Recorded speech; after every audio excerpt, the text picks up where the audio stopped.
بسم الله الرحمن الرحيم. الحمد لله وكفى والسلام على عباده الذين اصطفى أما بعد. باب قول الله أعوذ بالله من الشيطان الرجيم ونضع الموازين القسط ليوم القيامة. محترم طالبات اور میرے بزرگوں اور دوستوں، یہ بخاری شریف کی آخری حدیث کا درس ہے۔ یہ حدیث اس سے پہلے بھی آ چکی ہے اور اس پر کلام بھی ہو چکا ہوگا۔ پہلی حدیث امام بخاری رحمۃ اللہ علیہ نے نیت کے تعلق سے ذکر کی تھی، انما الاعمال بالنیات، اور آخری حدیث جو ہے حدیث تسبیح کہلاتی ہے۔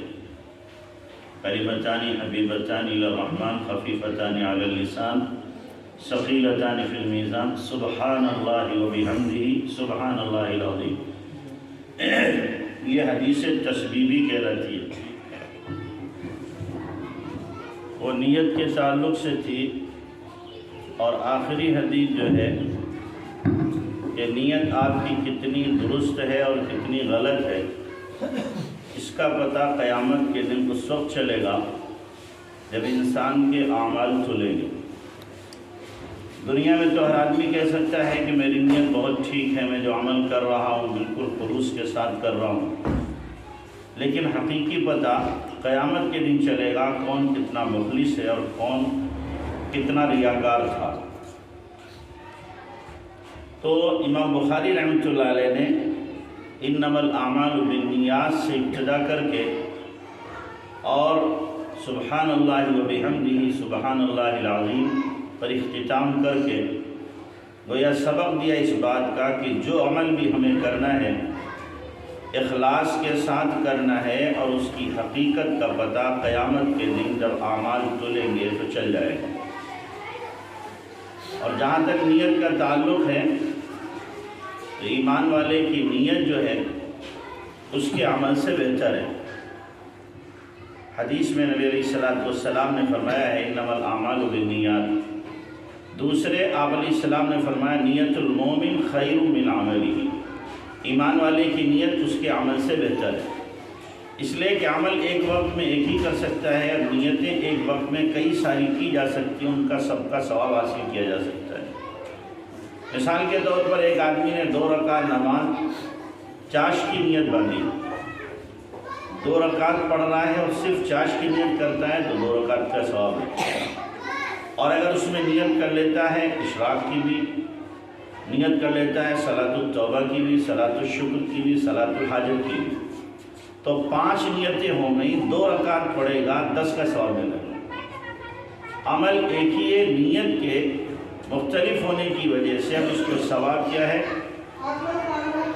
بہت زیادہ حاصل ہو جائے گا۔ تو اس لیے ایمان والے کی نیت اس کے عمل سے بہتر ہے۔ ہمیں نہ تو بدنیتی کرنا ہے نہ بے نیتی کرنا ہے، نیک نیتی کے ساتھ عمل کرنا ہے۔ امت جو ہے بدنیتی سے زیادہ بے نیتی کی شکار ہے کہ عام طور سے بہت سے کام کیے جاتے ہیں اور اس میں نیت ہی نہیں کی جاتی سرے سے، اور نیت نہ کرنے کی وجہ سے اس پر ثواب مرتب نہیں ہوتا۔ مثال کے طور پر خواتین گھر میں کام کاج کرتی ہیں، گھر کی صفائی ستھرائی ہے، گھر کی سیٹنگ ہے، اس میں کوئی نیت نہیں کرتی، اب کوئی ثواب نہیں ملتا۔ اگر نیت کر لیں،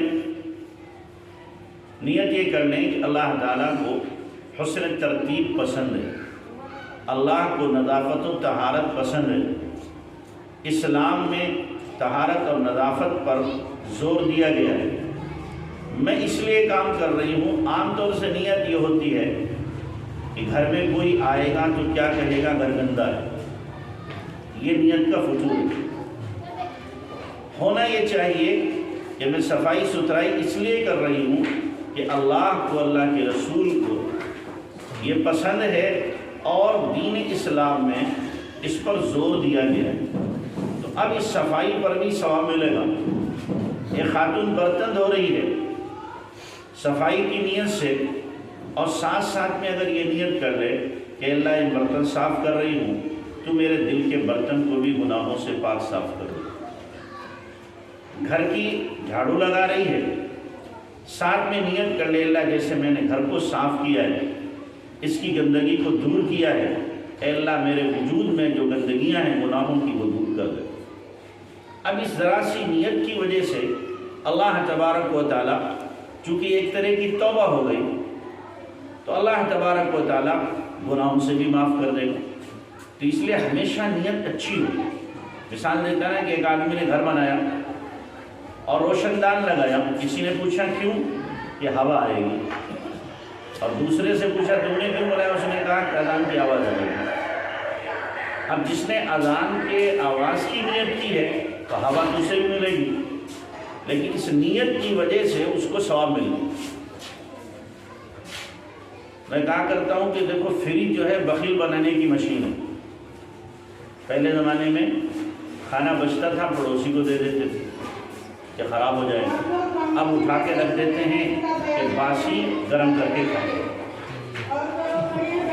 کئی دن تک سڑا ہوا کھانا کھاتے رہتے۔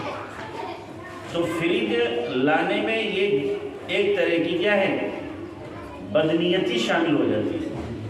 اب اگر اس میں اچھی نیت کر لے کہ اللہ کے نبی کو ٹھنڈا پانی پسند ہے، اللہ کے نبی کو ٹھنڈا پانی پسند تھا، اور آپ نے باقاعدہ دعا کی ہے کہ اللہ میں تیری ایسی محبت چاہتا ہوں جیسے کہ پیاس کے وقت میں ٹھنڈے پانی کی طلب ہوتی ہے۔ اب نیت یہ کر لی اللہ کے نبی کو ٹھنڈا پانی پسند تھا اس لیے میں فریج لا رہا ہوں، تو فریج لانا ثواب ہو جائے گا۔ اس لیے بے نیتی کا شکار امت زیادہ ہے بدنیتی سے۔ تو نیت کرنا چاہیے اور اچھی نیت کرنا چاہیے، اور اعلیٰ سے اعلیٰ نیت کرنی چاہیے، چھوٹی نیت نہ کرے۔ حضرت مولانا الیاس صاحب رحمۃ اللہ علیہ نے ایک مرتبہ مولانا منظور نعمانی رحمۃ اللہ علیہ اور حضرت جی مولانا یوسف صاحب رحمۃ اللہ علیہ کو جامع مسجد دلی بھیجا اور کہا کہ جاؤ وہاں بیان کر کے آؤ جمعہ۔ اب بیان کرنے گئے، لوٹ کیا پوچھا بیان کیا کہ ہاں، کیا نیت کی تھی؟ کہ دو لوگ بیٹھے ان کو دین کی بات پہنچائیں، لا حول ولا قوت الا باللہ۔ کہ تم نے نیت ابراہیم علیہ السلام والی کیوں نہ کی تھی؟ ابا جی ابراہیم والی نیت کیا ہے؟ ابراہیم علیہ السلام نے جب کعبہ کی تعمیر کی تو اللہ تعالیٰ نے حکم دیا اذن فی الناس بالحج یاتوک رجالا وعلی کل ضامر یاتین من کل فج عمیق۔ آواز لگاؤ لوگ آئیں گے سواریوں پر پیدل اس خانہ کعبہ کے طواف کے لیے۔ ابراہیم علیہ السلام نے کہا اللہ میری آواز کہاں تک پہنچے گی؟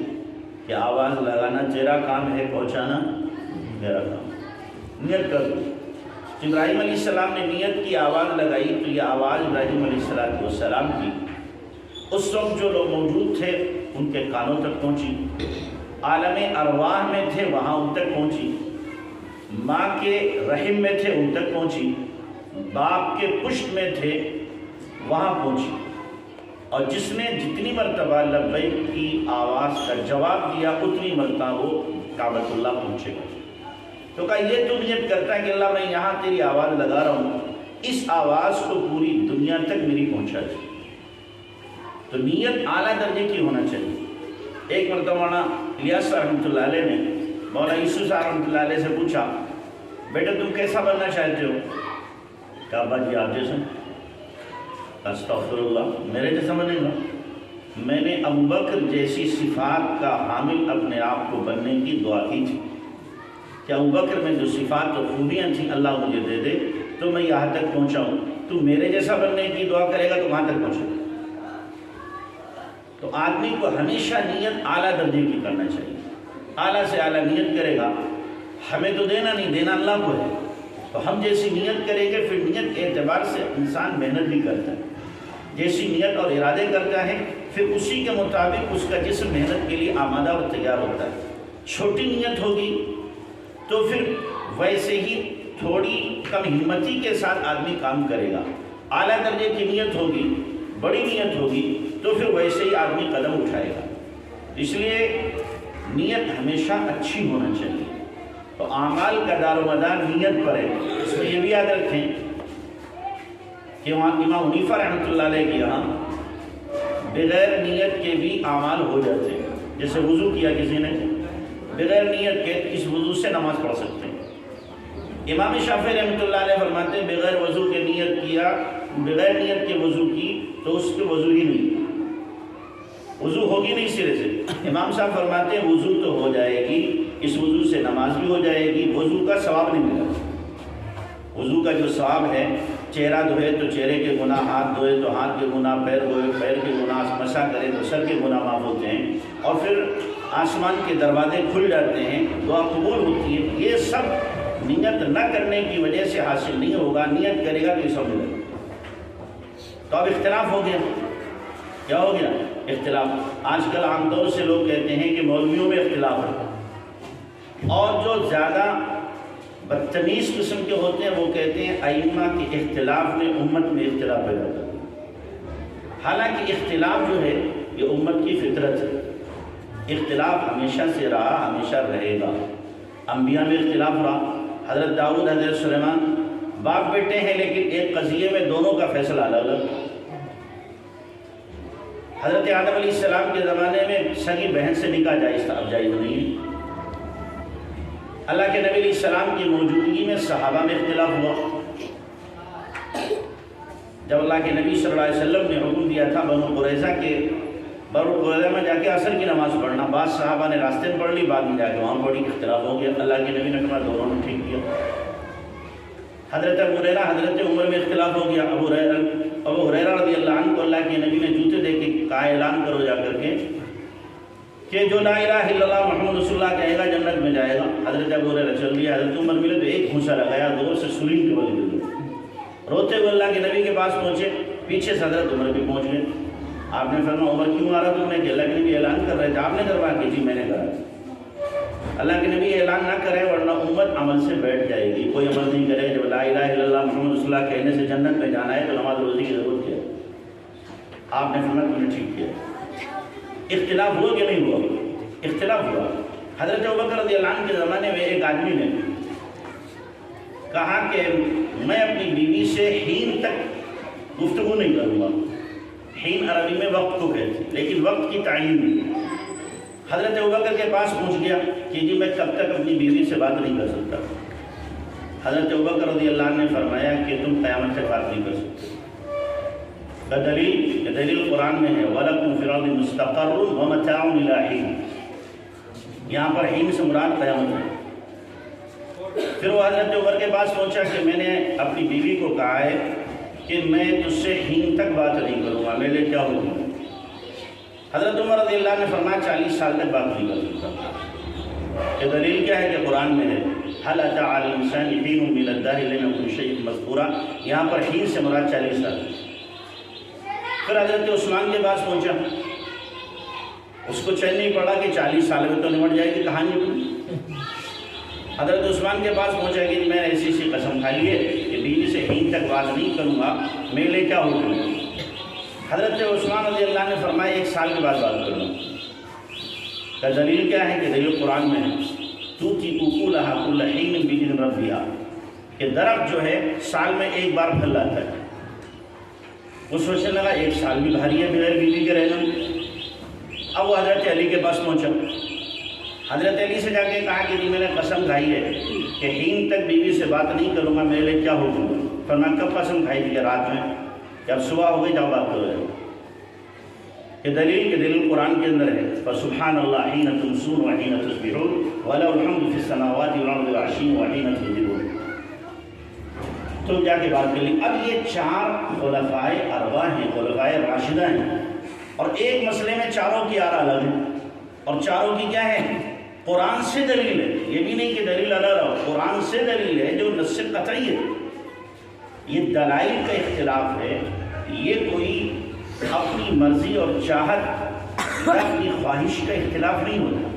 ائمہ کا اختلاف بھی اگر ہے تو ائمہ نے نفس پرستی، ہوائے نفس کی وجہ سے نہیں کیا، بلکہ دلائل کی بنیاد پر کیا کہ دلیل ان کے پاس موجود ہے، اور جب دلیل موجود ہے تو اس دلیل کو فالو کرنا، اس کے مطابق عمل کرنا اور اپنے قول کی تصدیق کرنا لازم اور ضروری ہے. تو اس لیے ائمہ پر لب کشائی ہرگز نہیں کرنا چاہیے. میں اس لیے کہہ رہا ہوں آج چونکہ موبائل سب کے پاس ہیں، اور کچھ ایسے بدبخت قسم کے لوگ ہیں جو چرزوانی کر کے ائمہ سے بدگمان کرنا چاہتے ہیں اور ان کے جو مسالک ہیں ان مسالک پر لفشائی کرتے ہیں، دریدہ دہنی کرتے ہیں۔ اس لیے اپنے ذہنوں کو صاف رکھیں کہ اللہ تبارک و تعالیٰ نے ان لوگوں کو قبول کیا تھا اپنے قرآن و حدیث کی نشر و اشاعت کے لیے اور قرآن فہمی کے لیے، احادیث فہمی کے لیے، اور اس سے جو نکات نکلتے ہیں، مسائل نکلتے ہیں، اللہ تبارک و تعالیٰ نے ان کے اندر وہ اجتہادی صلاحیت دی تھی، استنباط کی صلاحیت و قوت دی تھی، اس کو سامنے رکھ کر کے انہوں نے مسائل کو نکالا تھا۔ اب اگر آج کوئی آدمی کہتا ہے کہ نہیں جی ہم تو ڈائریکٹ قرآن و حدیث سے کیا کریں گے، مسائل کو نکالیں گے، اس کی ایک عام سی مثال سمجھیں۔ عام سی اس کی مثال یہ ہے کہ ایک آدمی آپ کی مثال کے طور لہر پور میں آیا، اجنبی آدمی، وہ کہتا ہے کہ جناب مجھے بھوک لگ رہی ہے، کھانا چاہیے، آپ بتا دیں ہوٹل مجھے۔ تو آپ اس سے کہیں کہ جی آپ فلاں جگہ جائیں، وہاں راشن مل جائے گا، فلاں جگہ پہ جائیں لکڑی ملے گی، فلاں جگہ پہ چلے جائیں چولہا ملے گا، فلاں جگہ پہ جائیں آپ مسالہ مل جائے گا، فلاں جگہ پہ جائیں آپ اور دوسری چیزیں ملیں گی، لے آؤ پکا لو کھا لو۔ تو کیا کہے تم پاگل ہو گئے ہو کیا؟ میں پوچھ رہا ہوں ہوٹل کا بنا بنایا کھانا وہ میں کھانا چاہتا ہوں۔ تو کہ نہیں جی آپ کو پکانا پڑے گا، پکا کے کھاؤ تو زیادہ اچھا ہے۔ یہی حال آج کل کے اسلامی اسکالروں کا ہے، جو اپنے آپ کو اسلامی اسکالر کہتے ہیں، جو جاہل مطلق ہوتے ہیں کہ جی تمہیں ائمہ کی بات ماننے کی ضرورت نہیں، قرآن حدیث تمہارے سامنے ہے، لہذا کیا کرو قرآن حدیث سے نکالو اور مسائل پر عمل کرو۔ جب ائمہ نے مسائل کو نکال کے ہمارے سامنے پکا کر کے کھانا رکھ دیا کہ یہ ہے، اس سے مسئلے نکلے ہوئے، اب ہم کہیں نہیں ہم یہاں سے یہ مسئلہ لیں گے، یہاں سے یہ مسئلہ لیں گے، یہاں سے یہ مسئلہ لیں گے اور پھر عمل کریں گے، تو اس کو جہالت ہی کہا جائے گا، اس کو اسٹڈی نہیں کہا جا سکتا، اجتہاد نہیں کہا جا سکتا۔ یہ جہالت پر مبنی بات ہے اور امت کو در حقیقت گمراہی کی طرف لے جانے کی خاموش سازش، اس سے ہمیں بچنے کی ضرورت ہے۔ بہرحال یہ بیچ میں بات آ گئی نیت کے تعلق سے، تو ہمیں نیت اپنی کیا ہے خالص رکھنا چاہیے۔ اس کے بعد امام بخاری رحمۃ اللہ علیہ نے باب قائم کیا ہے، باب قول اللہ وَنَضَعُ الْمَوَازِينَ الْقِسْطَ لِيَوْمِ الْقِيَامَةِ، کہ قیامت کے دن اللہ تعالیٰ اعمال کی ترازو رکھے گا اعمال کو تلنے کے لیے۔ ترازو کو اٹھانے والے جبرائیل امین بھی کہا گیا ہے، میکائیل بھی کہا گیا ہے، اور براہ راست اللہ تبارک و تعالیٰ بھی اٹھائے گا۔ میزان موازین جمع لایا گیا اس لیے کہ اعمال مختلف قسم کے ہوں گے، تو اس لیے مختلف قسم کے اعمال کو الگ الگ ترازو میں تولا جائے، یا یہ کہ عظمت شان کی وجہ سے میزان موازین جمع لایا گیا ہے۔ ایک ہی ترازو ہے لیکن اتنا بڑا ہے اور اس کے اندر ایک کیپیسٹی ہے کہ وہ بہت سارے اعمال کو تول لے گا بیک وقت میں، اور الگ الگ ان کا ثواب لکھا جائے گا۔ تو قیامت کے دن اعمال تولیں گے۔ اس پہ ایک واقعہ ہے، ایک صحابی جناب رسول اللہ صلی اللہ علیہ وسلم کی خدمت میں حاضر ہوئے اور آ کر عرض کیا اللہ کے نبی میرے غلام ہیں کچھ، وہ خیانت کرتے ہیں، بددیانتی کرتے ہیں، میں سزا دیتا ہوں، میرے لیے کیا حکم ہوگا؟ آپ نے فرمایا 3 شکلیں ہیں اس کی، دیکھو یا تو تمہارا مارنا اور ان کی خیانت کرنا برابر برابر ہوگا، تب تو ٹھیک ہے نمٹ جاؤ گے، اور اگر تمہارا مارنا کم ہوا ان کی خیانت زیادہ ہوئی تو ان کی نیکیوں میں سے تمہیں دیا جائے گا، اور تیسری شکل یہ ہے کہ تمہارا مارنا زیادہ ہے ان کی خیانت کم ہے تو تمہارے اعمال میں سے ان کو دیا جائے گا۔ تو وہ صحابی کونے میں جا کے رونے لگے کہ میں تو ہلاک ہو گیا، یہ کیسے اندازہ لگے، برباد ہو گیا۔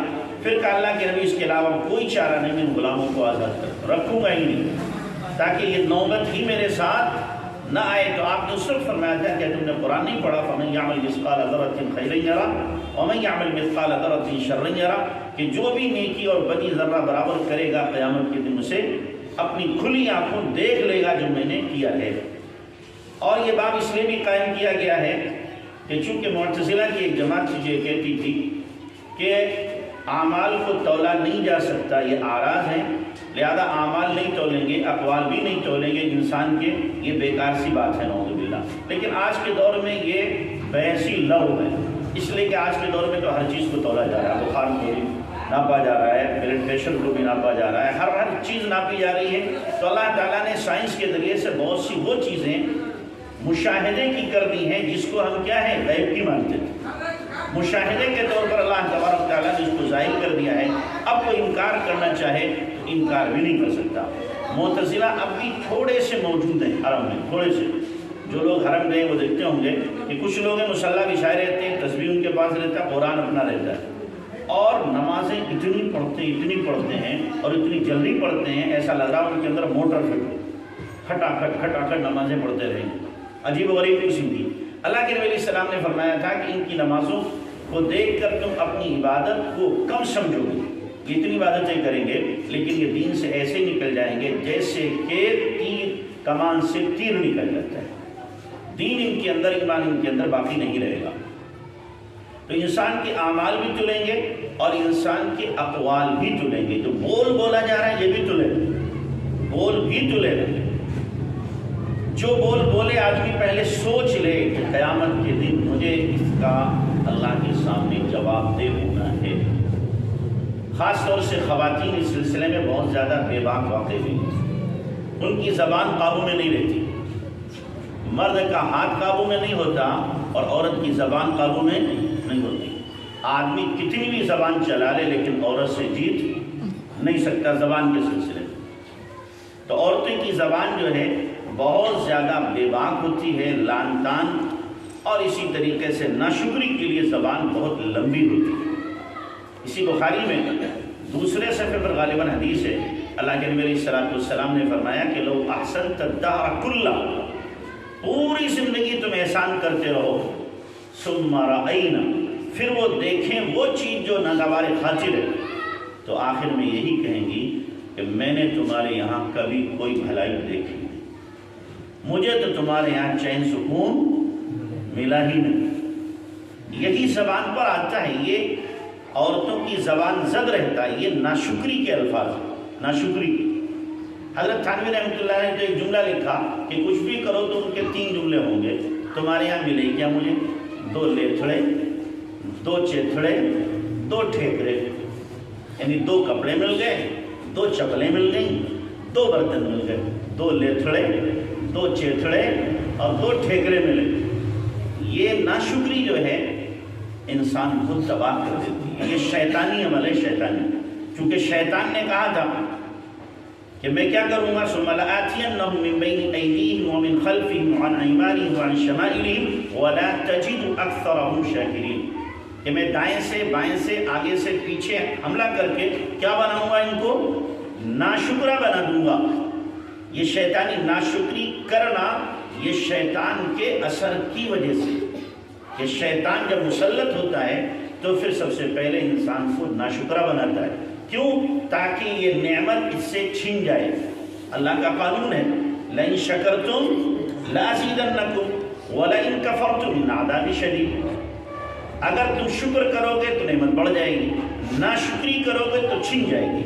تو شیطان کب چاہے گا کسی مسلمان کو خاص طور سے کوئی نعمت ملے تو ناشکرہ بنا کر کے ہم سے نعمتوں کو چھیننا چاہتا ہے۔ تو اس لیے محترم خواتین، اگر اپنی نعمتوں کی بقا چاہتی کہ جو نعمتیں اللہ تعالیٰ نے دی ہیں شوہر کی شکل میں، اولاد کی شکل میں، بھائیوں کی شکل میں، باپ کی شکل میں، یا مال کی شکل میں، خوشحالی کی شکل میں، مکان کی شکل میں اور عزت کی شکل میں، جو نعمتیں اللہ تعالیٰ نے دی ہیں یہ باقی رہیں، تو اس کی بقا کا ایک ہی طریقہ ہے کہ شکر گزاری کی جائے، شکر گزاری کی جائے گی، جو ہیں ان میں اضافہ ہوگا۔ اور اللہ نہ کرے اگر ناشکری زبان پر آ گئی تو جو نعمتیں ہیں یہ ساری کی ساری اللہ سلب کر لے گا، چھین لے گا، ختم کر دے گا۔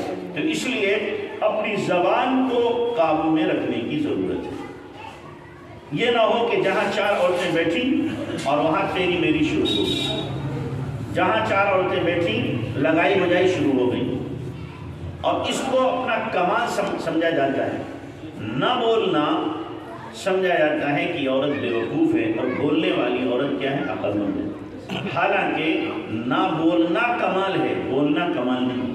اللہ کے نبی جناب رسول اللہ صلی اللہ علیہ وسلم حدیث میں آتا ہے طویل السمت، بہت لمبا خاموش رہے، کچھ بول ہی نہیں رہے، خاموشی۔ تو نبی علیہ الصلوۃ والسلام کی سیرت و سنت خاموش رہنا ہے، نہ کہ ہر وقت بک بک کرنا۔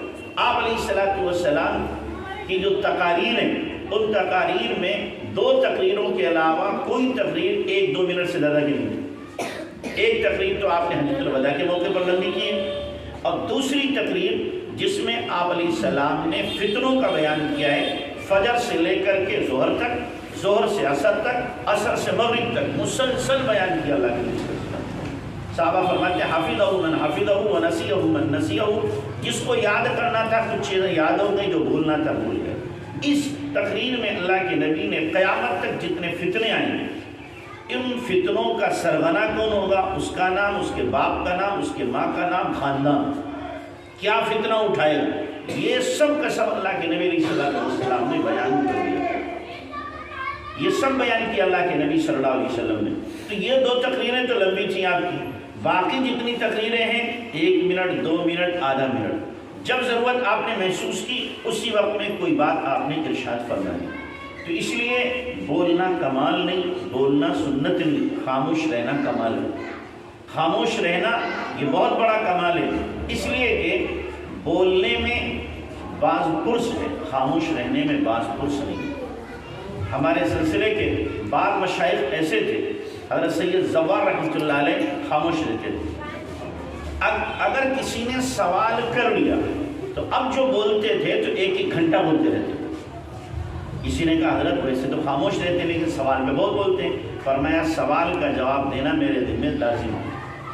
اب اس سوال کے جتنی بھی جزیات ہیں، ما لہو ما علیہ ما منہ، ان سب پر سے حاصل پوری بحث کرتے تھے۔ اب میری پکڑ نہیں ہوگی اس لیے کہ سوال کیا، سوال کا جواب تو دیا لیکن اپنی طرف سے کوئی بول نہیں بولتے تھے۔ اس پر کیا ہوگا، مجھ سے سوال ہوگا، بعض پرس ہوگی۔ اس وقت میں مجھے اتفاق سے یاد آ گیا وہ واقعہ کہ جو عورت قرآن سے بولتی تھی، عورت کیا بولتی تھی، قرآن سے بولتی تھی، اور جب بھی اس کی زبان کھلتی تھی قرآن ہی سے بولتی تھی۔ عبداللہ مبارک رحمۃ اللہ علیہ فرماتے ہیں کہ میں حج کے سفر سے واپس آ رہا تھا، ایک مقام پر دیکھا کوئی بندہ لیٹا ہوا ہے، میں نے سلام کیا تو وہ خاتون تھی، چادر اڑے ہوئے، اندر سے جواب دیا سلام قولا من رب الرحیم، اڑ کے بیٹھ گئی۔ تو میں نے پوچھا یہاں کیسے، تو کہنے لگی من یضلل اللہ فلا ہادی لہ، راستہ بھول گئی۔ کہاں سے آ رہی ہوں، فمن حج البیت او اعتمر فلا جناح علیہ، حج کر کے آ رہی ہوں۔ تو عبداللہ مبارک کہتے ہیں کہ میں نے اونٹنی بٹھائی، تو خاتون کو بٹھایا، میں نے لگام پکڑی اور چلنے لگا، اور چلتے ہوئے میں نے اشعار پڑھنا شروع کر دیا عربی کے۔ تو کہنے لگے فقرؤ ما تیسر من القرآن، اجی پڑھنا ہے تو قرآن پڑھو، یہ کہ تم نے اشعار بازی شروع کر دی۔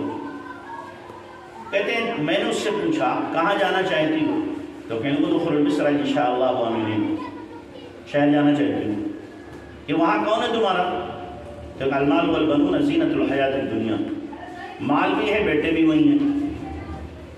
کہا بیٹے کون کون سے ہیں تمہارے، کتنے بیٹے ہیں، کہا ابراہیم و اسماعیل و اسحاق و یعقوب، 4 بیٹے ہیں۔ تو مجھے بڑی حیرت ہوئی کہ عورت جب بول رہی ہے قرآن سے بول رہی ہے۔ آخر شہر میں پہنچے، اس کے گھر پہ پہنچے، دستک دی تو 4 جوان بڑے خوبصورت چہرے پر ان کے نہایت ہی نیکی کے آثار نمایاں تھے۔ آئے فوراً اپنی ماں کو اتارا، گھر میں لے کے گئے۔ ماں جیسے گھر میں پہنچی تو کہنے لگی وَيُطْعِمُونَ الطَّعَامَ عَلَىٰ حُبِّهِ مِسْكِينًا وَيَتِيمًا وَأَسِيرًا، دسترخوان مل گیا، کھانے آ گئے۔ اب عبداللہ بن مبارک سے کہا گیا آپ کھانا کھائیں، کہنے لگے میں نہیں کھاتا کھانا، میں نہیں کھاتا۔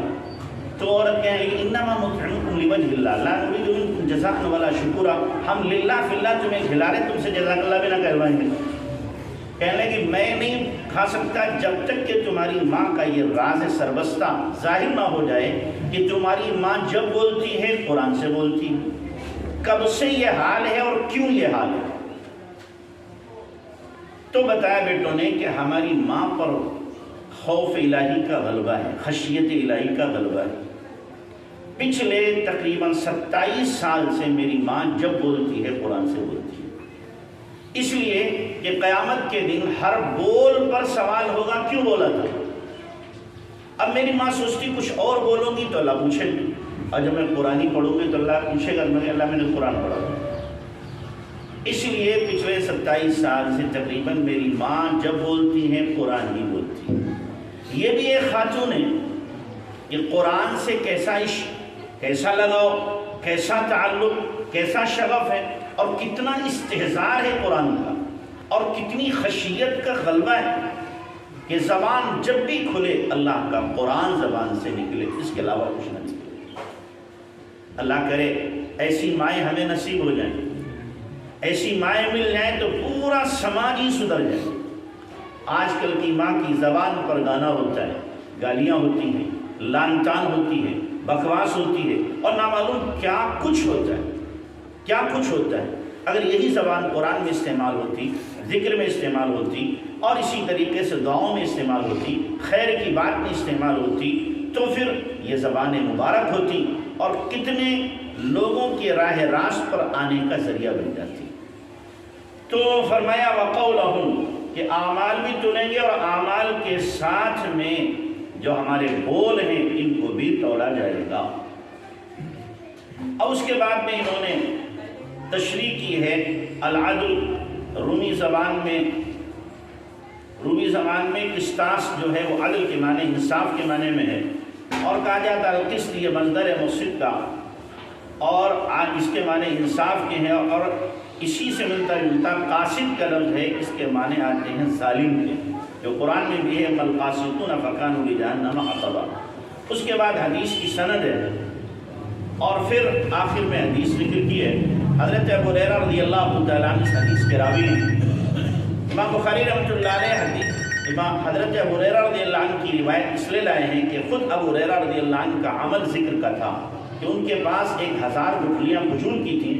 اس وقت تک نہیں سوتے تھے جب تک ان پر وہ استغفار اور کلمہ وغیرہ پڑھ نہیں لیا کرتے تھے. تو گویا اشارہ اس بات کی جانب کہ جو اس روایت کے راوی ابو ہریرہ ہیں وہ ذکر کے پابند تھے، تم بھی ذکر کی پابندی کرنا. یہ نہ ہو کہ ذکر سے غفلت ہو. اللہ کے نبی صلی اللہ علیہ وسلم کے صحابی حضرت ابو ہریرہ رضی اللہ تعالی عنہ جو ہے سن 8 ہجری میں ایمان لائے، لیکن سب سے زیادہ احادیث انہی سے روایت کی گئی. تو کچھ لوگوں کو اس پر اعتراض بھی ہوا صحابہ کو کہ 8 ہجری میں ایمان لائے، اتنی حدیثیں کہاں سے ان کو معلوم ہو گئی. تو ایک بندہ حضرت ابو ہریرہ رضی اللہ عنہ کو غصہ آیا اور کہنے لگے کہ میرے بارے میں لوگ یہ کہتے ہیں.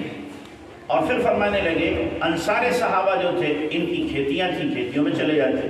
مہاجر صحابہ تاجر تھے، تجارت کرتے تھے.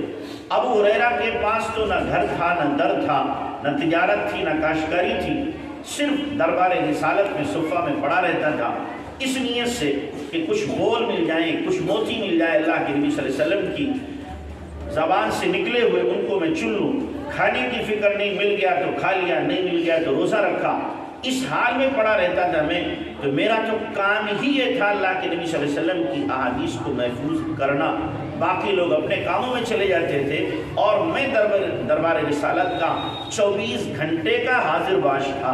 اس لیے مجھے حدیثیں زیادہ یاد ہوئی. اور اللہ کے نبی علیہ الصلوۃ والسلام نے دعا دی تھی ابو ہریرہ رضی اللہ تعالیٰ عنہ کو. چادر انہوں نے پھیلائی، آپ نے دم کیا اور فرمایا سینے سے لگا لے. حضرت ابو ہریرہ نے لگا لیا. اس کے بعد فرماتے میں کوئی حدیث بھولا ہی نہیں، جو سنا وہ مجھے کیا ہے ازبر ہو گیا. اس لیے ابو ہریرہ رضی اللہ عنہ سے سب سے زیادہ روایات کی گئی ہیں. فرماتے کلمتانی حبیبتانی الی الرحمن، 2 کلمے ہیں جو اللہ کو بہت زیادہ محبوب ہیں تو 2 کلمے لیکن اللہ کو کیا ہیں محبوب ہیں. سوال ہو سکتا تھا کہ 2 کلمے ہیں تو کیا اس سے ہوگا کہ نہیں ہیں تو 2، لیکن 2 ہی کیا ہیں وہ اللہ کو محبوب ہیں. تو اب ذہن میں سوال پیدا ہو سکتا تھا وہ 2 کلمے بڑے بھاری ہوں گے، ادا کرنے میں بڑے مشکل ہوں گے، تب تو ان پر ثواب اللہ کو محبوب ہیں. نہیں، خفیفتان علی اللسان، ادا کرنے میں بہت ہلکے ہیں. ہلکے اس اعتبار سے بھی ہیں کہ قرأت کے اعتبار سے ان میں اگر دیکھا جائے سبحان اللہ و بحمدہ سبحان اللہ العظیم، ان میں زیادہ تر جو حروف ہیں حروف رضوان، حروف شدت اس کے اندر استعمال بہت کم ہوئے. 1-2 حروف قلقلہ استعمال ہوئے. تو قرأت کے اعتبار سے بھی کیا ہے، ادائیگی کے اعتبار سے بھی آسان، اور ثواب کے اعتبار سے فرمایا بہت زیادہ ثقیلتان فی المیزانی. سوال ہو سکتا تھا کہ جناب جب ہلکے پھلکے ہیں زبان میں ادا کرنے میں تو ثواب بھی کم ہوگا کہ نہیں؟ ثواب بہت زیادہ ہے، اتنا زیادہ ہے کہ میزان عدل کو یہ بھر دیں گے ثواب کے اعتبار سے. سبحان اللہ و بحمدہ سبحان اللہ العظیم. تو ان دونوں کلمات کو کثرت سے کم صبح شام ایک ایک تسبیح ان کی پڑھ لی جائے. اور اللہ کے نبی علیہ السلام کی خدمت میں ایک صحابی آ کر عرض کرتے ہیں اللہ کے نبی روزی مجھ سے روٹھ گئی، واقع ہونے لگے. آپ نے فرمایا فرشتوں کی تسبیح سے کس نے روکا؟ اللہ کے نبی فرشتوں کی تسبیح کیا ہے؟ تو آپ نے فرمایا یہ سبحان اللہ و بحمدہ سبحان اللہ العظیم. اور پھر آخر میں فرمایا استغفر اللہ العظیم. کعبۃ اللہ پر جو غلاف پڑا ہوا ہے اس پہ بھی یہی دو کلمے لکھے ہوئے سبحان اللہ و بحمدہ سبحان اللہ العظیم. کعبۃ اللہ کے پورے غلاف پر یہی لکھا ہوا سبحان اللہ و بحمدہ سبحان اللہ العظیم. اور یا حنان یا منان یہ دو کلمے ہیں اور یہ ہیں، اور آیت الکرسی لکھی اوپر اور مختلف آیات، لیکن پورے جو غلاف پر ہیں یہی دو کلمے سبحان اللہ و بحمدہ سبحان اللہ العظیم. اس لیے اپنی زبانوں کو ان کلمات سے تر و تازہ رکھنا ہے. جو بچیاں فارغ ہو رہی ہیں خاص طور سے ان سے درخواست ہے کہ ذکر اللہ کا بھی اہتمام کریں اور اپنے آپ کو ایسا بنائیں کہ خاندان والے آپ کی مثال پیش کریں. یہ فلاں بچی ہے اور مدرسے سے فارغ ہوئی ہے، ماشاءاللہ اس کے اندر تمام خوبیاں ہیں، اخلاق کے اعتبار سے بھی، حیا کے اعتبار سے بھی، خدمت کے اعتبار سے بھی.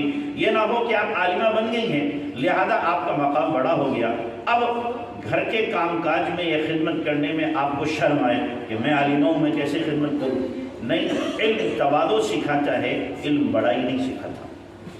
جس میں جتنا زیادہ علم ہوگا علم کی حقیقت اسی وقت مانی جائے گی اس کے اندر زیادہ تواضع ہے. اگر تواضع نہیں ہے اور علم ہے تو یہ تباہی کی طرف لے کر کے جائے گا. خدمت کا جذبہ سب سے زیادہ ہونا چاہیے، سب سے زیادہ ہونا چاہیے. آپ خدمت کے ذریعے سے اپنے گھر والوں کے دلوں کو جیت لیں. آپ کی جب شادیاں ہوں تو جس گھر میں آپ جائیں اللہ خوشیاں دے آپ کو، ان گھر والوں کا بھی دل اپنی خدمت کے ذریعے سے، اپنے عمل کے ذریعے سے، اپنی دعاؤں کے ذریعے سے ان کے دلوں کو جیتیں. یہ نہ ہو کہ جناب ہم نے عالمہ سمجھ کر تو اپنے گھر میں اس کو لے کر ہم آئے تھے، لیکن اس نے تو آ کر کے ہمارے گھر میں بہت ہی انتشار پیدا کر دیا ہے، ہمارے بیٹے کو اس نے بالکل غلام بنا لیا ہے. نہیں، ایسا نہیں. آپ اپنے کردار سے، اپنے کریکٹر سے اور اپنے اخلاق سے ایسی نمایاں خوبیاں لے کر کے ہر جگہ جائیں کہ آپ کے اساتذہ کی بھی نیک نامی ہو، مدرسے کی بھی نیک نامی ہو، اور دوسری بچیاں خود آپ کو دیکھ کر کے دینی تعلیم کی طرف راغب ہو جائیں کہ نہیں ہمیں بھی دینی تعلیم حاصل کرنی ہے. دوسری ماؤں کے دلوں کے اندر بھی یہ بات شدت سے پیدا ہو جائے کہ ہمیں بھی اپنی بچیوں کو دینی تعلیم دلانا ہے، ہمیں بھی اپنی نسل کو دیندار بنانا ہے. تو اس لیے بچیوں سے بھی گزارش ہے، اور جو ہماری عمر رسیدہ مائیں آئی ہوئی ہیں، بہنیں آئی ہوئی ہیں، ان سے بھی درخواست ہے کہ اپنی بچیوں کے سلسلے میں بہت زیادہ حساس رہنے کی ضرورت ہے. ان کی تربیت پر خاص نظر رکھیں. ایسا نہ ہو کہ آپ اسکول میں کالج میں پڑھائیں اور دین سے غافل رکھیں، جس کی وجہ سے خدا نہ کرے اپنے ایمان کا سودا کر کے کسی غیر کے ساتھ نہ چلی جائیں، غیر کی باہوں میں جا کر نہ کھیلیں. ایسا ہو رہا ہے، آپ کے لہر پور میں بھی ہوا ہے، لہر پور میں بھی کئی واقعات ہوئے ہیں کہ بچیاں غیروں کے ساتھ چلی گئیں اور غیروں کے ساتھ جا کے زندگی گزار رہی ہیں. اپنے ایمان کا سودا کیا، اپنی عزت کا سودا کیا، اپنے خاندان پہ بٹا لگا دیا، خاندان والوں کی عزت دو کوڑی کی کر دی، سر اٹھا کر بات کرنے کے قابل نہیں ہے. آپ سوچو خود، اگر بچی کی تربیت نہ ہوئی اور اس نے کوئی غلط قدم اٹھایا، پورا خاندان بدنام ہو جاتا ہے، پورے خاندان کی عزت داؤ پر لگ جایا کرتی ہے. تو اس لیے میں جملہ کہا کرتا ہوں جو بڑا سخت ہے کہ بچے پیدا کرنا کمال نہیں ہے. کتیا بھی بچے پیدا کرتی ہے، بلی بھی بچے پیدا کرتی ہے، سورنی بھی بچے پیدا کرتی ہے اور ہم سے زیادہ ان کے بچے ہوتے ہیں۔ بچے پیدا کرنا کمال نہیں، بچوں کو حقیقی انسان بنانا، تہذیب سلیقہ اخلاق سکھانا، زیور علم سے آراستہ کر دینا، ہنرمند بنا دینا، یہ کمال کی بات ہے۔ بہت زیادہ بچے ہو گئے اور سارے کے سارے بے دین ہیں، خدا بیزار ہیں، نبی کی سنتوں کے دشمن ہیں اور دین سے بیزاری کا اظہار کرتے ہیں، تو یہ بچے پیدا کرنا آپ کے لیے قیامت کے دن وبال جان ہوگا، جہنم میں آپ کو لے کے جائیں گے۔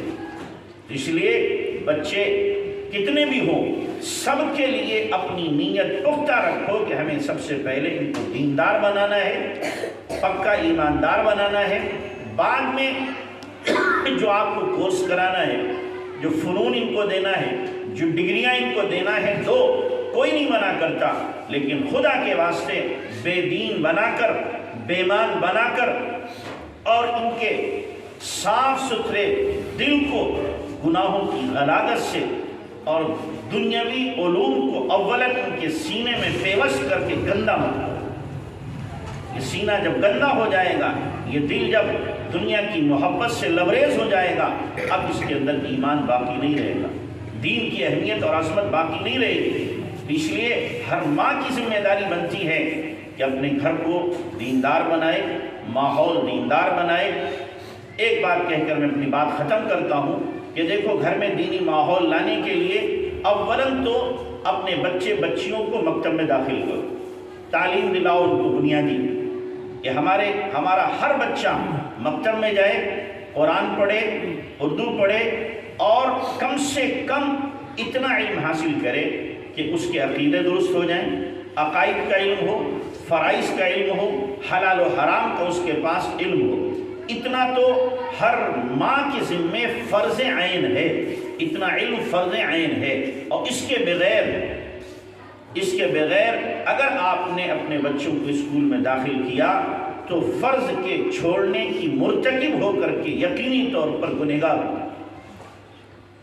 دوسرا کام یہ کرنا ہے کہ اپنے گھروں کے اندر فضائل کی تعلیم کرو، روزانہ 15 منٹ 20 منٹ فضائل کی تعلیم، فضائل اعمال پڑھو، فضائل صدقات پڑھو، تاکہ بچوں میں اعمال کی رغبت پیدا ہو۔ تیسرا کام، اللہ کے نبی صلی اللہ علیہ وسلم کی سیرت کی گھر میں تعلیم، کہ ہمارا ہر بچہ اللہ کے نبی کی سیرت کا جاننے والا ہو، آپ علیہ السلام کی پیدائش سے لے کر آپ علیہ السلام کے وصال تک کے حالات ہر بچہ سنے۔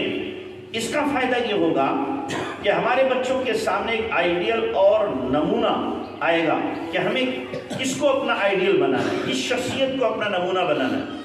آج کل کے بچوں کے سامنے جب آئیڈیل اور نمونہ نہیں ہے تو وہ کہتے ہیں فلاں ہیرو کی طرح بنیں گے، بچیاں کہتی ہیں فلاں ہیروئن کی طرح بنیں گے، فلاں فٹ بالر کی طرح بنیں گے، فلاں کرکٹر کی طرح بنیں گے، اس لیے کہ ان کو ہی دیکھا، ان کو ہی پڑھا، ان کو ہی سنا اور وہی ان کو اچھے لگ رہے ہیں، ان کے سامنے کوئی آئیڈیل ہے نہیں۔ اور جب اللہ کے نبی کی پوری جیونی پڑھی جائے گی، پوری حیات طیبہ سامنے آئے گی، تو یقینی طور پر ہر بچے کے دل کے اندر یہ بات پیدا ہوگی کہ نہیں، مجھے اللہ کے نبی صلی اللہ علیہ وسلم ہی کو اپنا آئیڈیل بنانا ہے، مجھے بھی ایسا بننے کی کوشش کرنا ہے۔ تو تیسرے نمبر پر گھروں کے اندر جو ہو وہ سیرت کی تعلیم ہو۔ چوتھے نمبر پر روزانہ گھروں میں سنت کا مذاکرہ ہو، روزانہ گھروں میں سنت کا مذاکرہ۔ آج کھانے کی سنتیں، آج سونے کی سنتیں، آج پینے کی سنتیں، آج استنجے کی سنتیں، آج اسی طریقے سے بازار جانے کی سنتیں، آج ملاقات کی سنتیں، آج مردے کی سنتیں، اور آج اسی طریقے سے کپڑا پہننے کی سنتیں، وضو کرنے کی سنتیں، نماز کی سنتیں، ایک ایک عمل کی سنت جناب رسول اللہ صلی اللہ علیہ وسلم کی موجود ہے۔ ان سنتوں کا مذاکرہ ہمارے گھروں کے اندر ہو، پھر ہمارے بچے اسی کے مطابق اپنے آپ کو انشاءاللہ ڈھالنے کی کوشش کریں گے۔ اس سے ہمارے گھر کا ماحول دینی بنے گا، اور جو بے دینی کی آگ اور ارتداد کی لہر چل رہی ہے انشاءاللہ ہمارے گھر اس سے متاثر نہیں ہوں گے۔ اللہ ہم سب کو عمل کی توفیق عطا فرمائے۔